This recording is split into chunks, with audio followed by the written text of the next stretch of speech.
सभी प्यारे छात्रों का एक बार फिर से स्वागत है और आगे बढ़ते हुए आज हम करेंगे प्रश्नावली 3.3 का प्रश्न क्रमांक 2 का ये 5वां सवाल और ये आखिरी सवाल है अध्याय 3 का, तो बहुत अच्छे से समझना।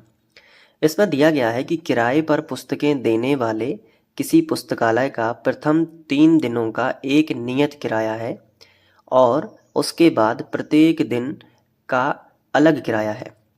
सरिता ने 7 दिनों तक एक पुस्तक रखने के लिए 21 रुपये अदा किए। इसके बाद थोड़ा सा रह गया था तो मैंने यहाँ से लिखा है, तो किए के बाद यहाँ से। जबकि सूसी ने एक पुस्तक 5 दिनों तक रखने के लिए 21 रुपये अदा किए। तो फिर हमें नियत किराया पता करना है तथा प्रत्येक अतिरिक्त दिन का किराया पता करना है। तो जैसे ही हम क्वेश्चन का आखिरी हिस्सा पढ़ते हैं तो हमें पता चल जाता है कि हमें ज्ञात क्या करना है। नियत किराया तथा प्रत्येक दिन का अतिरिक्त किराया, ये अंडरलाइन करो आप बड़े ध्यान से। नियत किराया और प्रत्येक दिन का अतिरिक्त किराया। तो पहले वाले को हम x मान लेते हैं और दूसरे वाले को हम y मान लेते हैं। अब सवाल को बहुत अच्छे से समझेंगे, पहले हम इतना लिख लें। शुरुआत करते हैं इसके हल की। लिखेंगे माना नियत किराया, इसे हम x मान लेते हैं और प्रत्येक अतिरिक्त दिन का किराया इसे हम y मान लेते हैं। ठीक है, तो ये बिल्कुल सवाल देख के करना है। आखिरी हिस्सा नियत किराया x, प्रत्येक अतिरिक्त दिन का किराया y है। अब सवाल को अच्छे से समझो कि एक पुस्तकालय में अगर आपको पुस्तक लेने जाना है तो वहाँ पे एक नियम है कि अगर आप लगातार 3 दिनों तक अगर पुस्तक ले रहे हो तो उसका एक नियत किराया लगेगा जो कि फिक्स कर दिया गया है पुस्तकालय के द्वारा।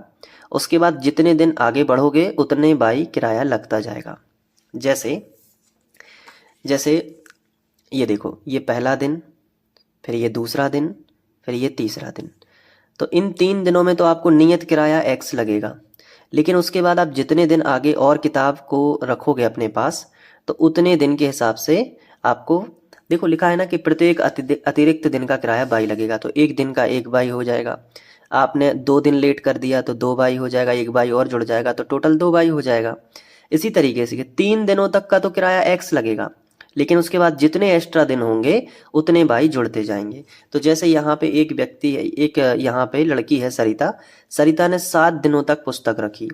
तो देखो, जब सरिता 7 दिनों तक पुस्तक रखेगी तो जैसे 1 दिन, 2 दिन, 3, 4, 5, 6, 7, ये 7 दिन हो गए।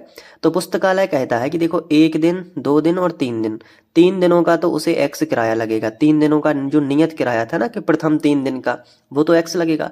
उसके बाद अब कितने दिन और बचे, 1, 2, 3, 4।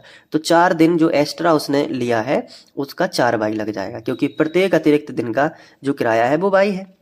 तो इसने 4 एक्स्ट्रा दिन लिए पढ़ने के लिए, तो 4 बाई किराया और हो गया। तो x प्लस 4 बाई है ना, ये हो गया। टोटल कितना हो गया, 21 रुपये। 7 दिनों के लिए 21 रुपये लगे, तो x प्लस 4 बाई। देखो हम लिखेंगे प्रश्नानुसार। इसके बाद यहाँ पे फर्स्ट शर्त से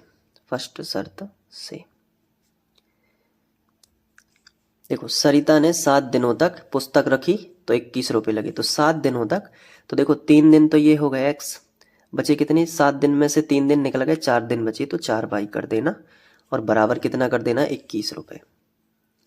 ये हो जाएगा समीकरण 1। ठीक है, जैसा मैंने आपको यहाँ पे समझाया कि जैसे 7 दिन है तो 3 दिन तो निकाल दो x वाले, क्योंकि नियत किराया लगेगा, तो x हो गया। तो ये 3 दिन लिखे हैं तो 4 दिन ये हो गए, क्योंकि फिर उसके बाद प्रत्येक दिन पे 1 बाई किराया लगेगा। तो 1 दिन लेट हो गए तो 1 बाई लगेगा, 2 दिन लेट हो गए तो 2 बाई लगेगा, 3 दिन हो गए तो 3 बाई लगेगा, ऐसे 4 बाई लग गया, बराबर 21। अब सेकंड शर्त और बिल्कुल सरल है, देखो ध्यान से। सेकंड शर्त जो है वो सवाल में लिखा है कि सूसी एक पुस्तक को 5 दिनों तक रखती है। तो देखो 5 दिन तक रखेगी, तो वैसे आप समझो कि 5 दिन में 3 दिन तो x निकाल लेगा, तो x हो जाएगा 3 दिन। बचे कितने, 2 दिन और, तो 3 और 2 5 दिन, बराबर कितना है, 21 रुपये अदा कर रही है यहाँ पे। और ये कितना कर रही, दोनों 21 कर रही हैं क्या, सॉरी, यहाँ पे सरिता जो है वो 27 रुपये अदा कर रही है। तो ये थोड़ा सा करेक्शन करना है, तो यहाँ पे सरिता 27 अदा कर रही है और जो सूसी है वो 21 रुपये, तो यहाँ पे 21 रुपये। ये हो जाएगा समीकरण नंबर 2।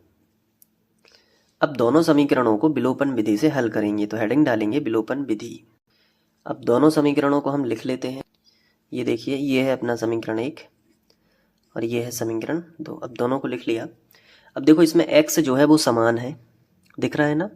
तो क्या करना पड़ेगा आपको, जो समान गुणांक हैं तो बहुत आसान हो जाता है। y के गुणांकों को समान करने की ज़रूरत नहीं है। x के गुणांक समान है, डायरेक्ट लिख दो घटाने पर। क्या लिखना है, घटाने पर। तो घटाने पे क्या हो जाएगा, ये प्लस का है तो ये माइनस का हो जाएगा, ये प्लस का है तो ये माइनस का, और ये प्लस का है तो ये माइनस का। तो ये कट गया, 4y में से 2y चला गया तो 2y बचेगा बराबर। अब 27 में से 21 चले जाएंगे तो 6 बचेगा।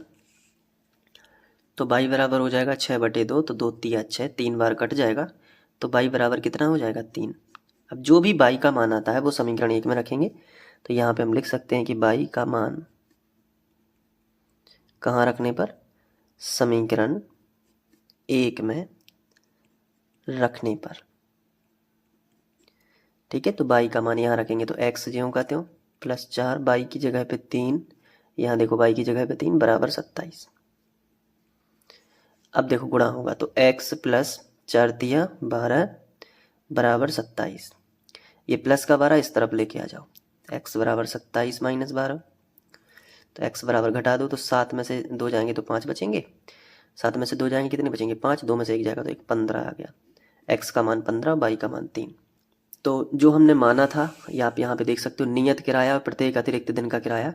तो x का मान 15 आया तो नियत किराया कितना होगा, 15। तो यहाँ पे लिखेंगे, अतः नियत किराया कितना है बताओ, 15 रुपये,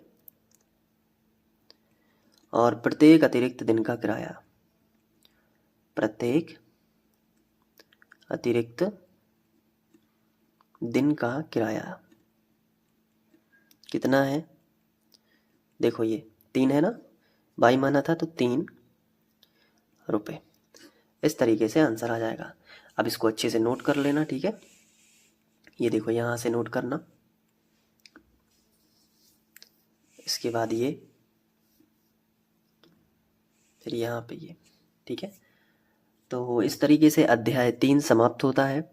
अब हम अध्याय 4 की ओर आगे बढ़ेंगे, और आप रिवीजन करते रहना, पढ़ाई अच्छे से करते रहना। और अध्याय 4 आपको आगे प्लेलिस्ट में मिलेगा, जो कि मैं यहाँ पे लगा दे रहा हूँ। और आप लगातार सेल्फ स्टडी करते रहिएगा, और खूब मेहनत करनी है ताकि इस साल आपका टॉपर रैंक बने। और जितनी हेल्प हो पाएगी मैं आपसे आपके लिए करता रहूँगा। बाकी मिलते हैं नेक्स्ट वीडियो लेक्चर में। Thank you.